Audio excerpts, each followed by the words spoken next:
आज इस वीडियो में हम सीखते हैं zeroing of 5.56 mm INSAS rifle TDLS, जिसका क्रिटिकल पैटर्न इस प्रकार से है, जिसमें दो बड़ी लाइन और एक खड़ी लाइन दिया है जो कि बोर्ड साइटिंग के इस्तेमाल में लाते हैं। इसके अंदर दो डॉट दिया है, ऊपर वाला डॉट 200 मीटर रेंज को जाहिर करता है और नीचे वाला डॉट 400 मीटर रेंज को जाहिर करता है। करेक्शन देने के लिए ऊपर नीचे का करेक्शन एलिवेशन नोब से दिया जाता है और दाहिने बाएं का करेक्शन एजमोथ नोब से दिया जाता है।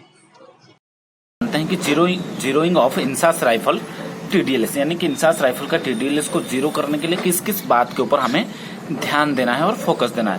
सबसे पहले रेंज कितना 100 मीटर होना चाहिए, रेंज ग्राउंड रेंज 100 मीटर होना चाहिए और ऊपर नीचे का करेक्शन हम कहां से एलिवेशन नोब से देते हैं। ऊपर नीचे का करेक्शन हम कहां से एलिवेशन नोब से देते हैं। टोटल इसके ऊपर कितना 16 डीव दिया गया है। टोटल इसके ऊपर 16 डीव दिया गया है। एक डीव बराबर इसमें 9 सेंटीमीटर का फर्क पड़ता है। एक डीव बराबर कितना 9 सेंटीमीटर का फर्क डालता है टारगेट के ऊपर।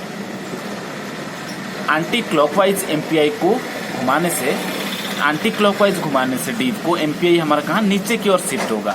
MPI हमारा कहाँ अगर ऊपर लग रहा है तो नीचे की ओर शिफ्ट करने के लिए हम क्या करेंगे, इसको एंटी क्लॉकवाइज घुमाएंगे। किसको? एलिवेशन नोब को। और क्लॉकवाइज से MPI कहाँ ऊपर शिफ्ट होगा, यानी कि नीचे लग रहा है। अगर MPI को हमें ऊपर की ओर शिफ्ट कराना हो, नीचे लग रही है और ऊपर की ओर शिफ्ट कराना हो तो हम एलिवेशन नोब को क्या करेंगे, क्लॉकवाइज घुमाएंगे। और MPI का सही जगह इसमें कहां पर है? MPI का सही जगह पॉइंट ऑफ M पर है। MPI का सही जगह कहां? पॉइंट ऑफ M पर ही होता है। दाएं और बाएं का करेक्शन देने के लिए क्या कार्रवाई करना पड़ता है, चलिए जानते हैं। एजमोथ नोब से दिया जाता है। दाएं और बाएं का करेक्शन एजमोथ नोब से हम देते हैं। एजमोथ नोब के ऊपर भी टोटल 16 डीव है। एजमोथ नोब के ऊपर भी टोटल कितना 16 डीव है। और एक डीव बराबर 9 सेंटीमीटर का फर्क पड़ता है। एक डीव बराबर कितना 9 सेंटीमीटर का इसमें भी फर्क पड़ता है। अब एंटी क्लॉकवाइज से MPI कहां दाएं शिफ्ट होगा, यानी कि बाएं लग रहा है। अगर दाहिने की ओर शिफ्ट कराना हो, बाएं लग रही है और दाहिने की ओर शिफ्ट कराना हो तो क्या है, एंटी क्लॉकवाइज से MPI हमारा क्या है, दाहिने शिफ्ट हो जाएगा। और क्लॉकवाइज घुमाने से क्या है, MPI बाएं शिफ्ट होगा, यानी कि दाहिने हमारा MPI बन रहा है। अगर दाहिने हमारा MPI बन रहा है, अगर बाएं की ओर शिफ्ट करना हो, यानी कि इस दिशा में शिफ्ट करना हो तो हमें क्या करना पड़ेगा, क्लॉकवाइज एजमोथ नोब को हम क्या है घुमाएंगे। इसको ध्यान देना है।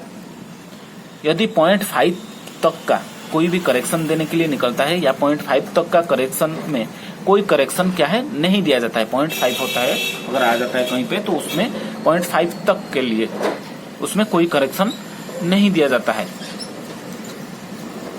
0.5 से अधिक पर क्या है, एक डीव का करेक्शन दिया जाता है, यानी कि पूरे के पूरा एक डीव का करेक्शन तब हम देंगे जब 0.5 से अधिक होगा।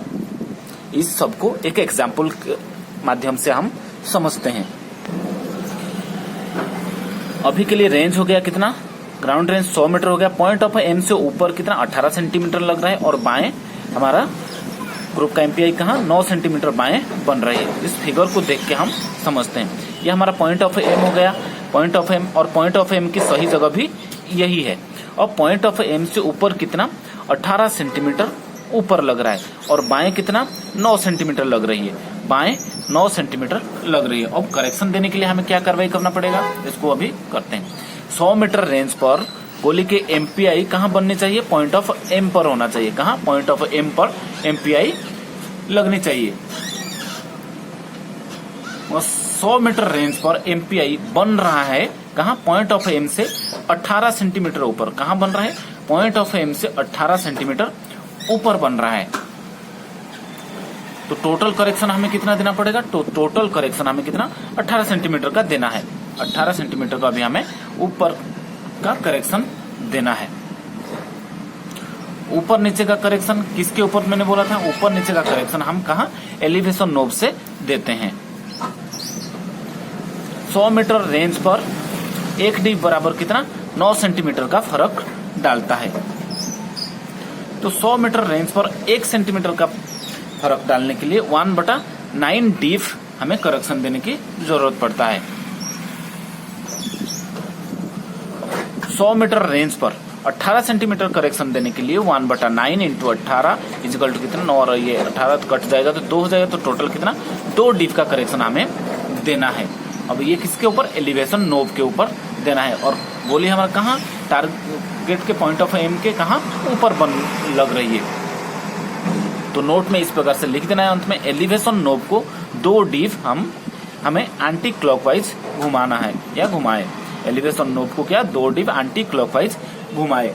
गोली का एमपीआई कहाँ, टारगेट के पॉइंट ऑफ एम पर आ जाएगा। अब लेते हैं दाहिने बाएं का करेक्शन। दाएं और बाएं का करेक्शन किसके ऊपर, एजमोथ नोब से दिया जाता है। मैंने बोला था दाएं और बाएं का जब भी करेक्शन देना हो तो जीरोइंग में क्या है, पूरे के पूरा दिया जाता है।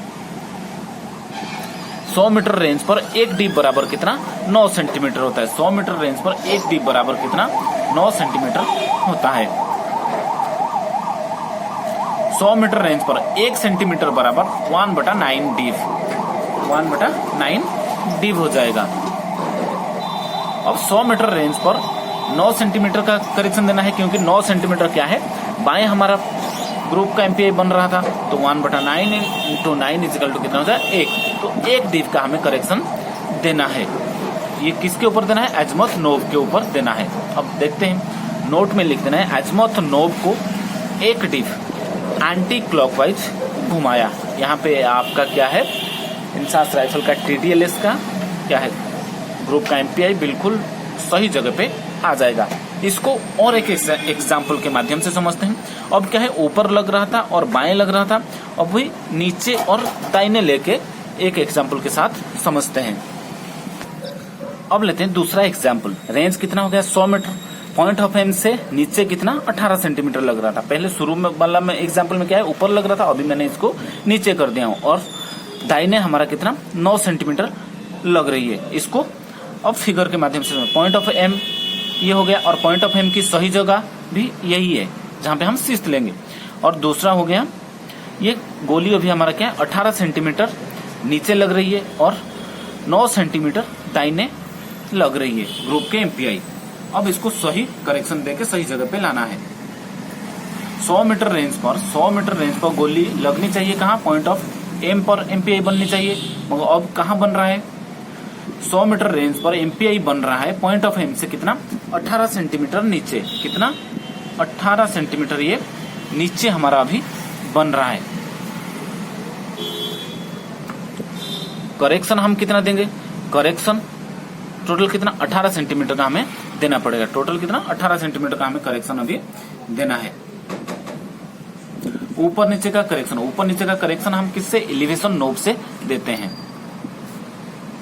100 मीटर रेंज पर 1 डीप बराबर 9 सेंटीमीटर होता है। तो 100 मीटर रेंज पर 1 सेंटीमीटर करेक्शन देने के लिए क्या करना पड़ेगा, 100 मीटर रेंज पर 1 सेंटीमीटर इजिकल टू 1/9 डीप का करेक्शन हमें देना पड़ेगा। तो यही चीज 100 मीटर रेंज पर 18 सेंटीमीटर इजिकल टू 1/9 इंटू 18, तो ये कट जाएगा, तो 2 डीप कितना 2 डीप का हमें अभी करेक्शन देना है।